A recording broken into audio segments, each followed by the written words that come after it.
Vous savez, moi je crois pas qu'il y ait de bonnes ou de mauvaises situations. Mais sire! Un sarrasin dans une chariote du diable! I'll be back. Un gosse qui est né dans une étable à Bethléem, franchement, tu crois que ça va changer la face du monde, quoi? Bienvenue dans ce nouveau numéro de votre rendez-vous hebdomadaire consacré au cinéma, c'est l'Instant Ciné, je m'appelle Émeric et je vous retrouve pour parler de l'actualité ciné avec 5 infos que j'ai comme chaque semaine soigneusement sélectionnées pour vous, puis je vous conseillerai à la fin de cette émission un film que vous pourrez regarder de chez vous à défaut d'avoir des salles de cinéma ouvertes. Roselyne, on attend, c'est quand tu veux. Allez, tout de suite, passons aux news. On commence avec une petite news assez sympa, c'est Variety qui nous annonce ça, Paddington 3 est en chantier. Après 2 opus tous deux réalisés par Paul King, le célèbre ourson anglais va faire son retour au cinéma. Alors le réalisateur donc, qui a réalisé Paddington 1 et 2 n'a pas encore été confirmé à la réalisation. Pour le moment, aucune date de sortie n'a encore été prévue. Ouh, cette semaine, il y a du lourd pour le point Snyder Cut. Il y a du très très lourd. C'est Vanity Fair qui a dévoilé leur seconde partie du dossier consacré à la Snyder Cut et à Zack Snyder. Alors on y apprend plein de choses, notamment que des exécutifs de la Warner auraient affirmé à l'époque, à la sortie du film en 2017, la version de Joss Whedon, qui avait donc repris le film à ce moment-là, que en fait le film était, je cite, une grosse merde. Christopher Nolan et Deborah Snyder, la femme de Zack Snyder, auraient dit à ce dernier de ne jamais regarder cette version du film car ça l'aurait détruit de voir ce que Joss Whedon avait fait de son projet. De plus, Zack Snyder a révélé qu'il n'a pas été payé pour faire sa version de Justice League, en échange d'un contrôle artistique total sur le film. À l'origine, on apprend que la Warner souhaitait se débarrasser de la Snyder Cut et dévoiler le film, disons, sous forme de brut de décoffrage, disons. Mais Snyder a catégoriquement refusé, quitte à du coup s'amputer d'un salaire pour retravailler cette version du film. Alors il a également annoncé qu'à la fin du film, un personnage passera une tête et que ce caméo va retourner le cerveau des fans. Beaucoup se sont dit que ce serait le retour de Ryan Reynolds en Green Lantern. Ryan Reynolds avait incarné le personnage de Green Lantern en 2011 dans le film de Martin Campbell, mais Ryan Reynolds a mis fin aux rumeurs des fans, non sans humour, sur Twitter, en disant qu'il ne reprendrait pas son costume numérique de Green Lantern, qu'il ne serait pas dans cette nouvelle version de Justice League. Tiens, on reste toujours dans l'univers DC Comics avec le film The Flash. Andres Muschietti, le réalisateur, a dévoilé une vidéo Zoom en compagnie de l'actrice Sasha Calle pour lui annoncer qu'elle incarnera Supergirl dans le film. La cousine de l'homme d'acier sera donc de la partie dans le film solo The Flash. On ajoute donc le personnage à Michael Keaton et Ben Affleck qui reprendront le rôle de Batman. The Flash est daté pour 2022. Et ça n'est toujours pas tout. Pour rester dans l'univers DC Comics, on apprend également qu'un film sur le personnage de Blue Beetle est déjà en développement du côté des studios Warner. Ce personnage DC Comics, dont un film sera écrit par Gareth Duné Alcocer et réalisé par Angel Manuel Soto. Ah, et un tout dernier truc au sujet de Zack Snyder, il a également un nouveau film en parallèle, un film de zombies qui est prévu et qui va sortir sur Netflix au mois de mai. Le film s'intitule Army of the Dead et l'affiche et la bande-annonce sont d'ores et déjà disponibles. C'était la bande-annonce à ne pas manquer ce week-end, la bande-annonce de l'adaptation du jeu vidéo Mortal Kombat. Alors Mortal Kombat, globalement c'est de la baston, c'est du 1 contre 1, c'est de la baston avec des pouvoirs, avec des personnages tous plus iconiques les uns que les autres. C'est un jeu vidéo qui a quand même quelques années et qui a déjà fait l'objet d'une adaptation au cinéma, puisque Mortal Kombat c'est un film de 1995 réalisé par Paul W.S. Anderson avec notamment Christophe Lambert.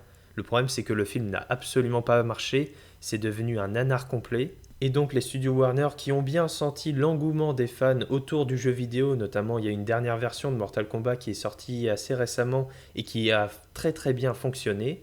Donc tout simplement les studios Warner ont voulu capitaliser sur ce succès et ont tenté d'adapter une nouvelle fois cette célèbre série de jeux vidéo au cinéma. Et Mortal Kombat c'est donc prévu en avril chez nous au cinéma, en espérant bien sûr qu'il soit ouvert.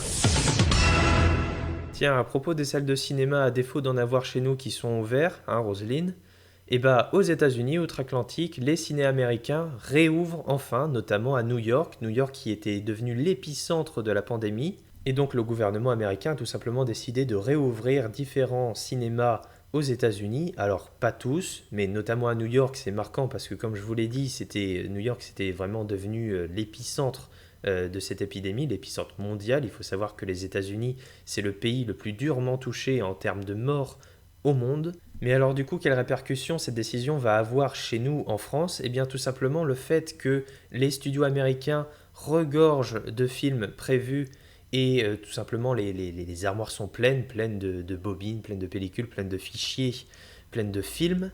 Il faut qu'ils se débarrassent des films. On a déjà vu la semaine dernière que du côté de la Warner, ils allaient sortir beaucoup de leurs films en DVD, les plus gros blockbusters. Et donc de notre côté, on risque d'avoir des films qui étaient initialement prévus pour sortir au cinéma, dans les salles de cinéma chez nous, et bien qui soit vont être direct ou DVD, qui vont sortir directement en DVD ou sur des plateformes de streaming SVOD, ou en téléchargement illégal bien sûr. Et du coup, on va avoir des films qui vont être sacrifiés.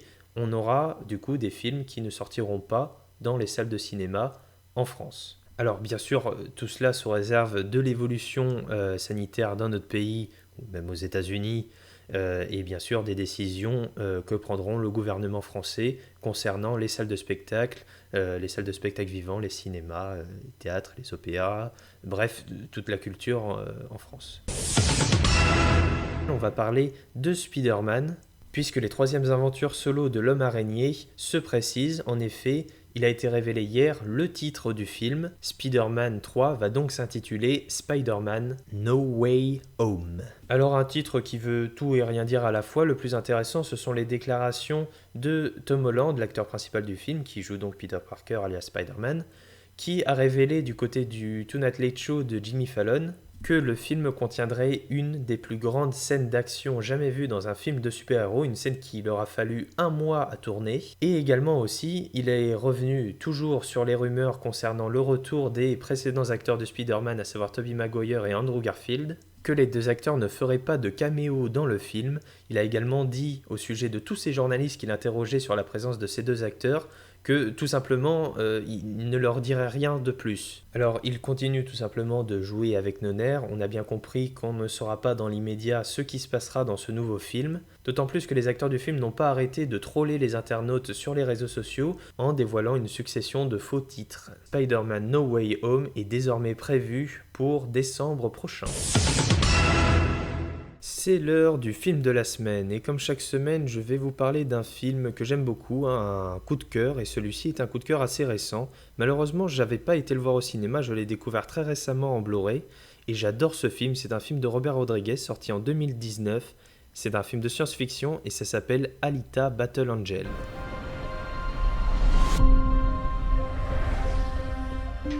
Je t'avais demandé de rentrer avant qu'il fasse nuit. J'ai pas vu le temps passer. Alita, il faut que tu sois responsable. Tu es quelqu'un d'unique. Hé, toi! Tu n'es pas une fille comme les autres. Quoi, y a un problème? Tu te souviens pas? De quoi tu parles?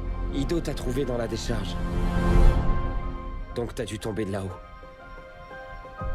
C'est que je vaux pas grand-chose alors. Ça, c'est ce qu'ils veulent te faire croire. Alors Alita Battle Angel se déroule dans un futur où les machines et les hommes se côtoient, et Alita est une jeune cyborg qui va tenter de découvrir d'où elle vient et tenter d'appréhender le monde qui l'entoure. Et plus elle va évoluer en fait dans cette ville d'Iron City, côtoyer des personnages tous différents les uns que les autres, elle va en apprendre plus sur elle-même et va vite se rendre compte qu'elle est l'objet de convoitises, des convoitises de forces beaucoup plus puissantes qu'elle. Alors Alita va devoir apprendre à se débrouiller, à vivre dans ce monde, à s'entourer de ses amis, des bonnes personnes dont elle pourra peut-être avoir confiance ou pas, et également à apprendre à maîtriser son corps qui va de plus en plus devenir de plus en plus fort. Elle va apprendre qu'elle peut maîtriser des techniques de combat redoutables, toujours dans la perspective de découvrir d'où elle vient, ce qu'elle était et pourquoi elle est dans ce monde.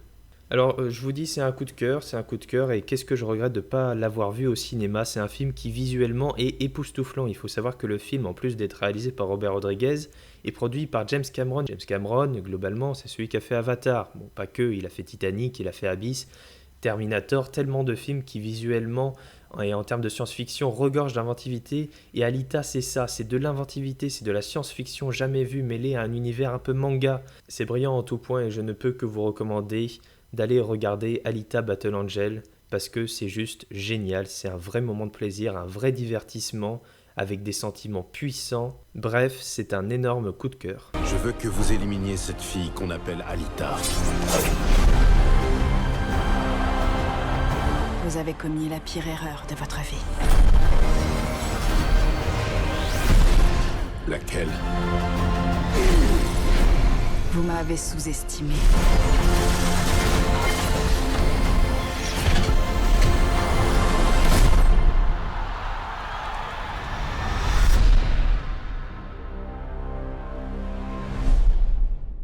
Pour regarder Alita Battle Angel, vous pouvez retrouver le film en DVD et en Blu-ray dans les points de vente habituels et en achat et location digitale sur la TV d'Orange, Apple TV, Google Play, MyCanal ainsi que Rakuten TV. Voilà, c'est déjà terminé pour cette semaine. En attendant la réouverture des cinémas, regardez Alita Battle Angel, regardez des films de chez vous. Vous pouvez bien sûr vous abonner pour avoir directement chaque émission dès leur sortie et également me suivre sur Twitter et Instagram, les liens sont dans la description. Je vous souhaite une bonne fin de semaine, un bon week-end et je vous dis comme d'habitude, à la semaine prochaine. Ça dépasse tout ce que j'ai pu imaginer.